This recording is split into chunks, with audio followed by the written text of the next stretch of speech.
In our earlier program, we had talked about subsistence, agriculture, craft and technology. We had seen that trade, though used very loosely by archaeologists, cannot be understood as we currently understand it. In this program, we shall deal with architectural patterns, the Indus script, religion and social organizations. Firstly, we deal with urban form, architecture and town planning. Now, I think from school days onwards, you are aware of those pictures of Harappa and Mohenjo-daro which are given in textbooks. Now, let us see how far those ideas match with what you are going to learn today. There are certain misconceptions about Harappan town planning which we would like to deal with first. Firstly, it was maintained that all Harappan towns were built of baked brick. But you find that apart from baked brick, mud and mud brick constructions were also there. So, it was not just baked brick. Then the general idea was that all Harappan cities are basically divided into two parts: the Acropolis or the citadel to the west and the lower living areas of the community on the other side. Now, this kind of segregation of space is not found in all the Harappan sites. For example, at sites like Aladino, Amri, Ropar, Rojdi, Lothal, Hulas, you don't find such a segregation of space. This you only find in Mohenjo-daro, Harappa and Kalibangar. The third misconception that was there was that all the cities, all the urban centers show a uniform grid planning. Now, grid planning is seen in Mohenjo-daro, in Nausharo, but there may not be such regular planning as has been pointed out. For example, Posel points out that in case of Mohenjo-daro, the first street which was considered as the north-south thoroughfare can be made out. The second street can be confirmed, but the northern and southern east-west streets may not be confirmed through archaeological evidence. Then inside the major blocks of many of these streets, there are some doglegs and dead ends. So, the streets were not as well aligned as it was made out to be. Also, it is seen that many of these streets and avenues which are called, they have these walls, and these walls are pinching in on the streets and avenues, and these are getting narrower and narrower. Despite these imperfections, definitely the town planning and architectural components were absolutely remarkable. There is no doubt about that. And Jansen, who has worked elaborately on the urban architecture, points out to a remarkable aspect, that is the construction of platforms. Now, another thing that we are finding in Harappan town planning is the brick-lined wells.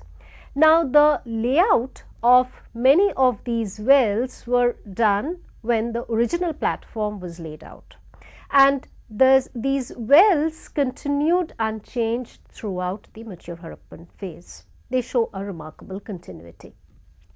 Now, the area covered by each well and the average distance between each of these wells is consistent, therefore pointing to this fantastic planning of the Harappans. Then we come across this elaborate drainage system, for which you have ample evidence from Harappa, Mohenjo-daro, Kalibangan, Nausharo, Lothal and many of these sites. At Mohenjo-daro, you have drains at all levels of the sites. You not only have street drains, but also drainage system in the houses, in the domestic space, which was connected to the street drains. This is the bathing facility found in Mohenjo-daro. Some say that it was for ritual bath, others say that it was for elites only, and still others have doubts about both these conjectures. Nevertheless, it indicates the advanced nature of a civilization. What is this great bath? You are all familiar with visuals of the Great Bath.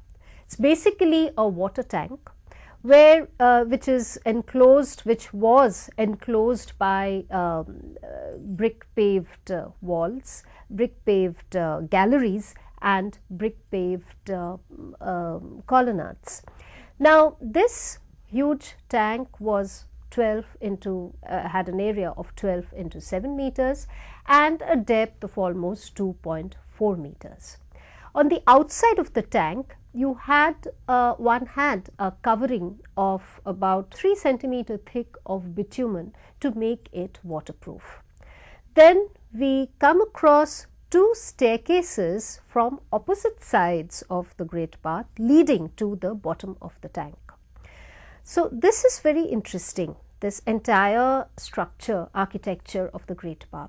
There were rooms on the north and east of the Great Bath, and in one of the rooms there was a well, which was possibly that was the source of water for the Great Bath, and this water was changed from time to time.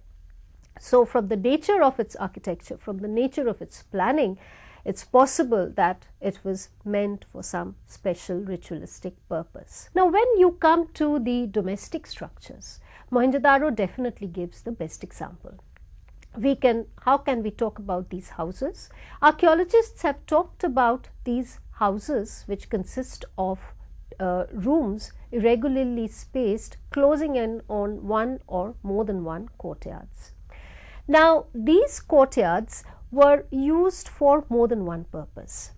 Collection of workshop debris, manufacturing debris have been made from part of the courtyards, some kind of household production may have carried out there, and this was also used for cooking purposes. The houses were very solidly built.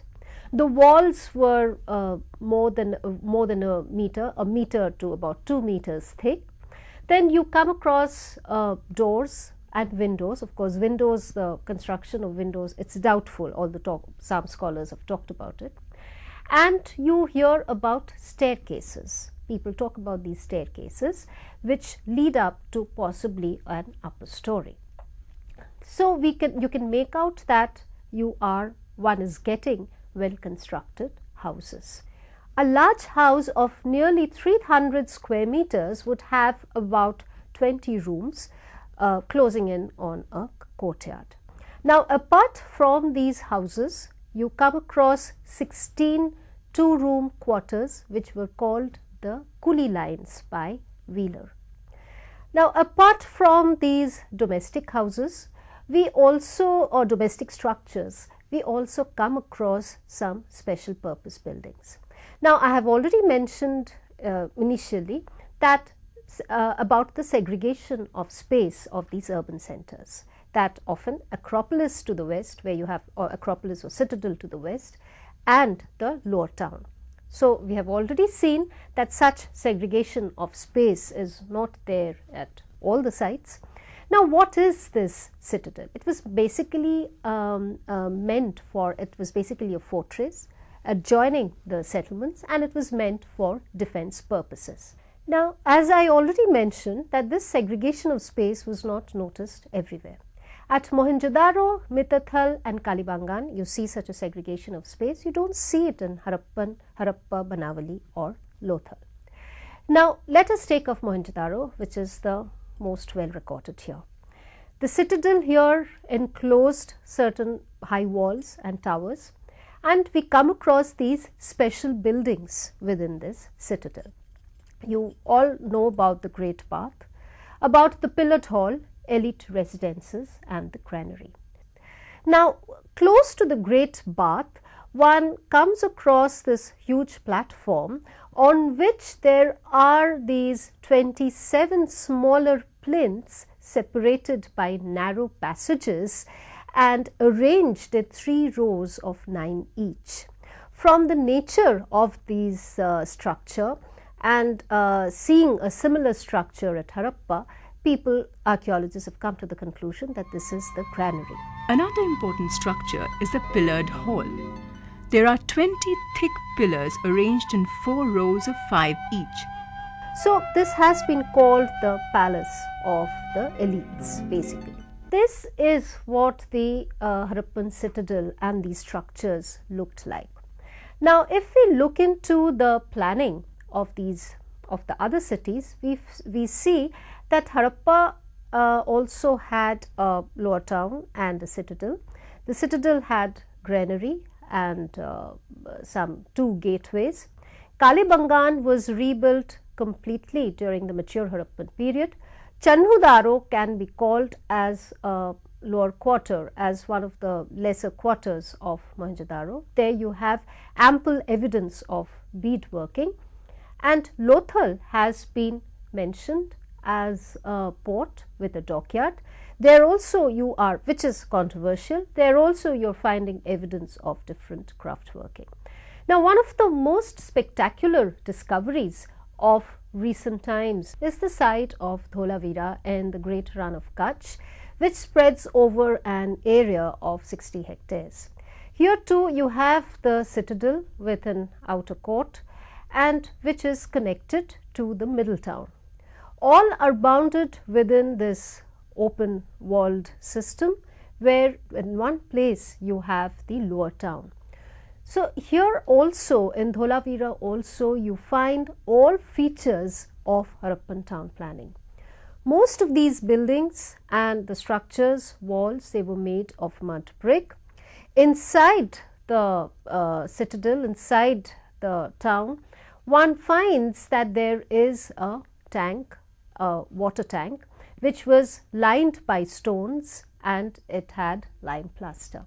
So this in brief is giving you an idea of the urban form planning, the architectural pattern of the Harappan system, and I tried to point out the differences between the major cities, how Mohenjo-daro is often taken as the type site and how there are other sites which do not always fall into this pattern. But there are certain unitary features, certain cohesive features of urban planning which ties Harappa.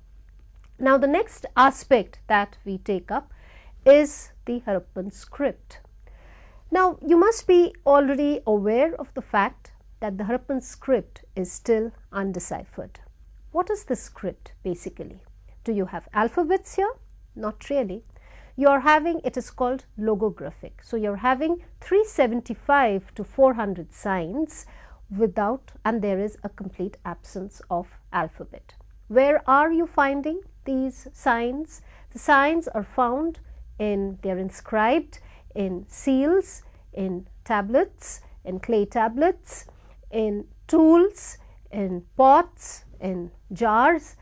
Some goblets have been found from Harappa and Mohenjo-daro, where these seal impressions have been found. So you can make out how interesting this a reading of the script would be, because that is going to throw light on more aspects of the Harappan civilization about which we do not know. When you are finding it on a seal, what do you think it could designate? Mainly, perhaps, the name or and designation of the owner.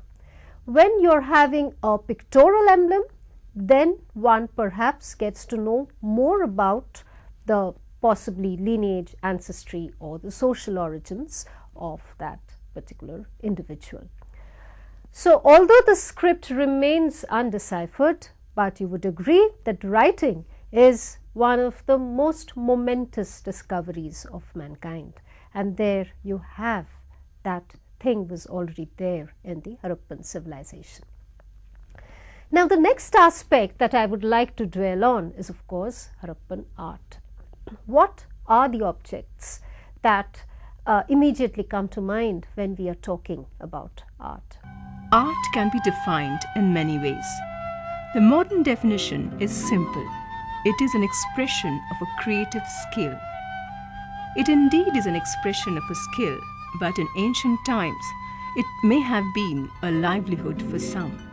When we are talking about art, we find that animals form the chief items of representational art. However, you do have depictions of foliage in pottery, Carvings of animals like tiger, rhinoceros, bull, elephants have been seen in intaglios on steatite seals, and they are really examples, illustrations of brilliant craftsmanship.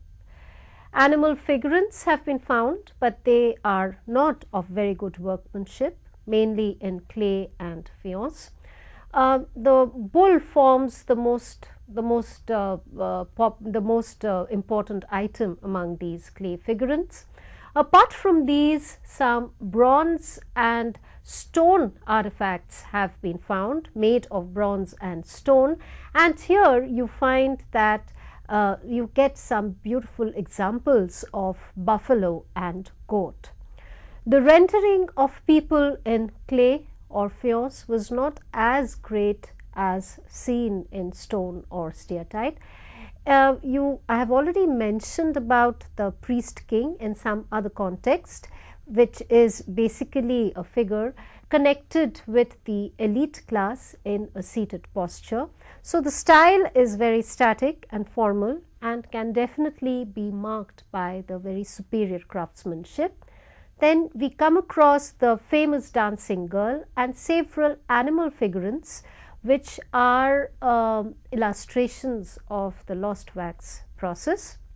Apart from these, a small corroded female figurine has been found, but there is more stiffness in physique in this figuring that you are not seeing in the beautiful dancing girl.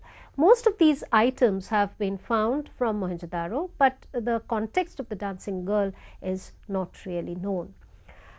Now, after discussing art, another thing that immediately comes to mind would be religious aspects, because we will see when we will talk about religion that how these two might be linked. Now, how does one talk about religious system of a Bronze Age economy like that of the Harappas? Sometimes it's a problem when you are trying to find the roots of Hinduism in some of these objects. For example, the horned deity surrounded by animals, which is one of the most notable examples that has been found, and this deity, this so-called figure, has been interpreted as prototype of Shiva as Pashupati and sitting in an yogic posture. Now, such interpretations cannot be accepted anymore. In fact, Shirin Ratnagar is pointing out that such figures may have been just associated with the religious system, but you cannot trace back Hinduism to such figures. Another important aspect that needs to be studied when you are considering the religious system of any society is the nature of burial, the nature of after death rituals, rites and rituals which might be connected to beliefs in afterlife. The Harappans generally buried their dead. We also come across some post cremation or symbolic burials, that is pots and burials basically, where you are not finding the various bodily parts. And we see that when the Harappans were buried, the head pointed to the north, and you are finding, one is coming across various grave goods associated with the burial, like pots, ornaments, tools, etc. So, these bear some kind of significance if one was to talk about afterlife. Now, very rarely, it's very difficult, in fact, it's quite abstract to talk about religious symbols, concepts from depictions on pots, seals, different kinds of tools, etc. It cannot be denied that Indus civilization had some kind of a belief system, but linking it to any present religion may not be warranted. We simply do not have sufficient data for it, and we should not look at the artifacts of the Harappan civilization from our perspective. They may have had other significance which we are not yet aware. There are numerous figurines which have been interpreted as mother goddess by some. However, the nature of these figurines and the context and their context has prompted a few other scholars to say that perhaps there is nothing very strictly religious about these figures, nor can we really determine whether they were used as votive figurines. Now, you are coming across some of these figures seen in seals and various other cases, where you have a combination of the human body and animal head, tail and hoofs, or a combination of animal and human torsos. So, they have, we think they have some kind of a significance when it comes to interpreting the past, the beliefs of an ancient society. Now, apart from these examples, you are also coming across some structures like some architectural which show real architectural splendor, like the Great Path. This is possibly this was a seat of ceremonial and public worship. Now, other than such ceremonial seats of ceremonial and public worship, there may have been the presence of local cults which may have had their seats below some trees. However, there is no archaeological evidence for that. Now, apart from these, 7 fire altars have been found at the site of Kalibangan. These have cavities of which show ash and terracotta cakes. There is a clay column rising from the center, drain, well, and some bones have been found from these places. So, it is surmised that some kind of ritual took place in these fire altars, which show a combination of ablution, ritual, sacrifice, etc. The most interesting part, of course, is the nature of depiction of animals. We have already seen there is a wide depiction of animals on seals and various other material objects. What does the depiction of animals really mean? We see that apart from bulls, most of the animals which are represented, they are wild animals: tiger, rhinoceros, gharial, elephant, etc. So, they may have had some shamanistic association. We also see that we have reference to these horned mythical beast which is appearing in many of the seals, and they are open to multiple interpretations. So, there are these various seals where you find the inscription on one side, seals, tablets, inscriptions on one side, and on the opposite side there is this mythical horned figure dressed in leaves or depiction of some animal, and these can also be used as reference points to understand the religious beliefs, the religious system of the Harappans. Certain material items which perhaps had some religious association are these ivory rods with dot and circle incisions, talismans. Some of the shell ornaments could have been used as talismans. Then there the depiction of drum on some of the seals, cylindrical perforated jars. So, these are some of the items which may have had some religious association. You also come across this another kind of horned figure with pigtails sitting in the peepal tree, and this could have been some kind of a spirit who had some association with the religious beliefs. We have already looked at some of these mythical creatures, the so-called Pashupati or figure in yogic posture.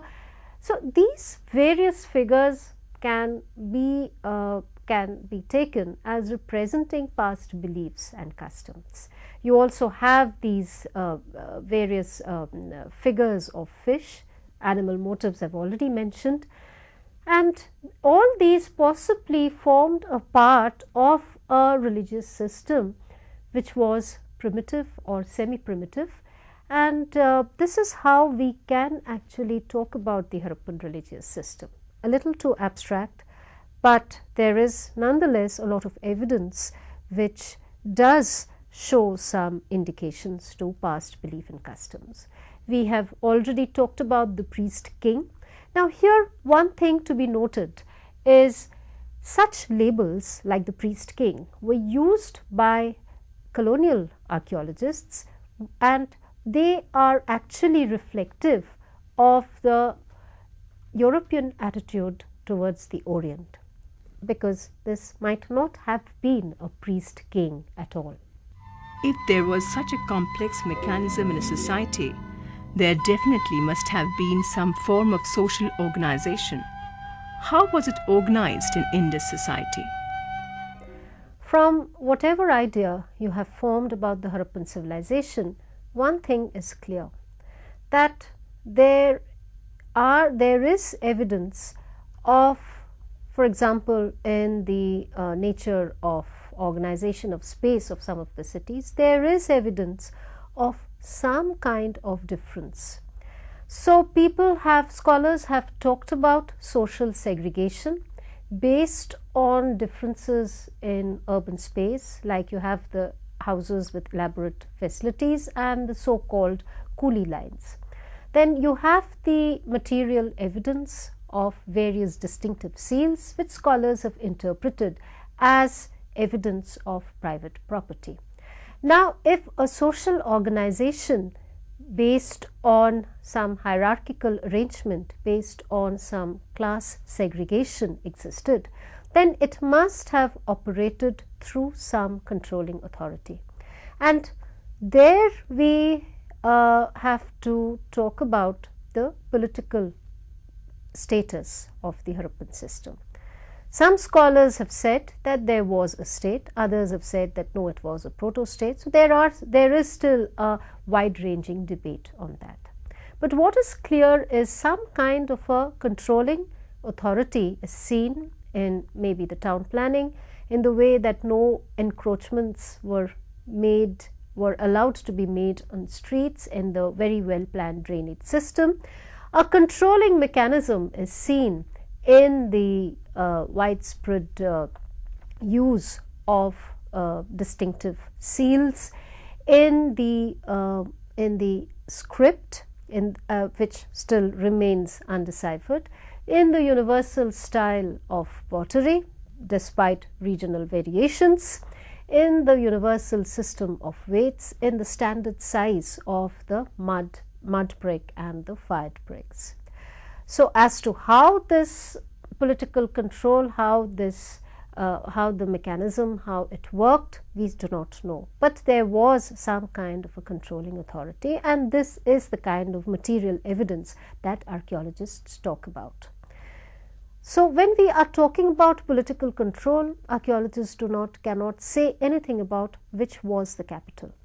We come across citadels in about 15 to 20 of the Harappan sites, so possibly there was a hierarchy of seats of power among the towns.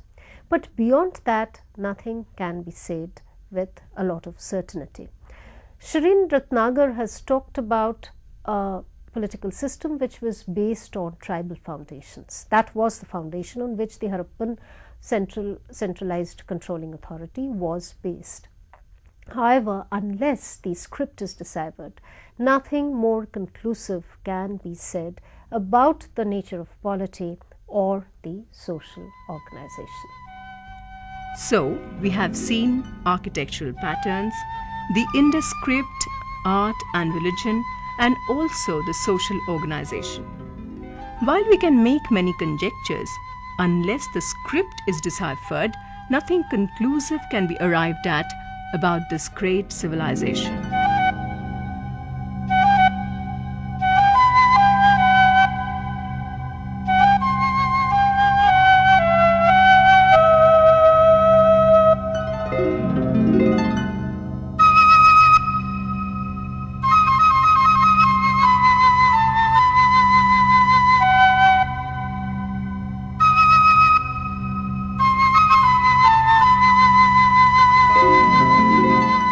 Pinching in on the streets and avenues, and these are getting narrower and narrower.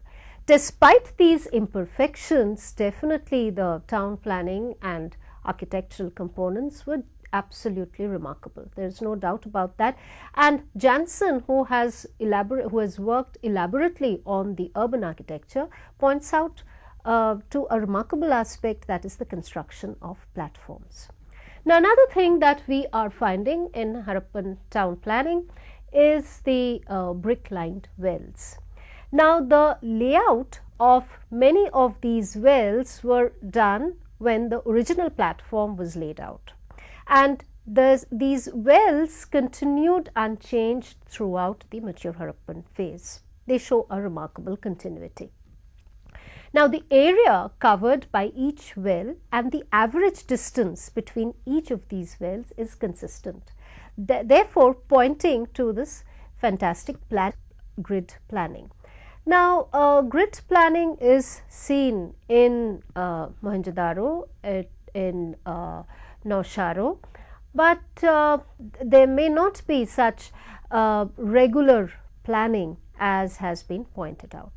For example, Posel points out that in case of Mohenjo-daro, the first street, which was considered as the north-south thoroughfare, can be made out. The second street can be confirmed, but the northern and southern east-west streets may not be confirmed through archaeological evidence.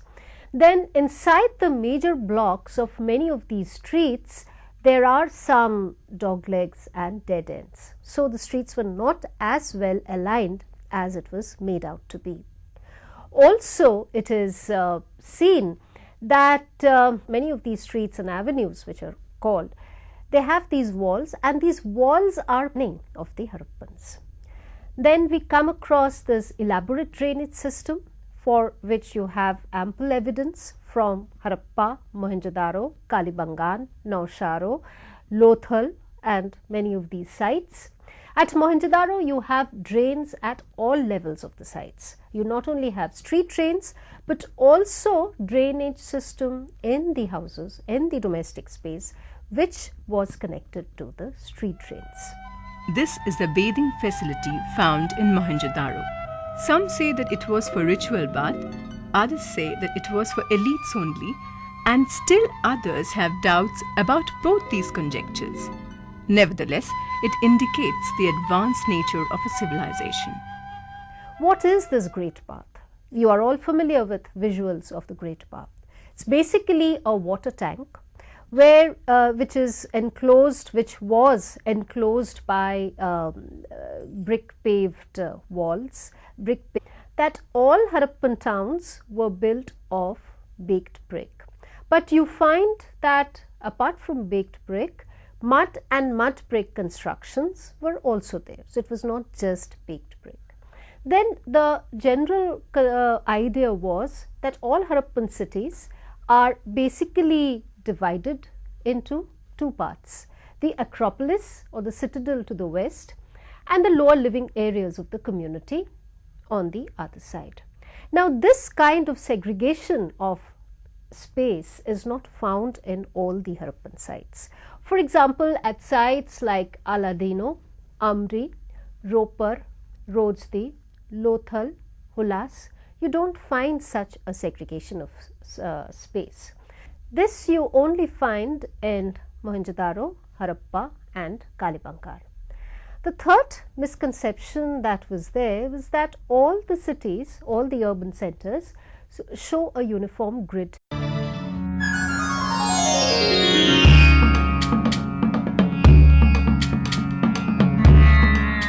In our earlier program, we had talked about subsistence, agriculture, craft and technology.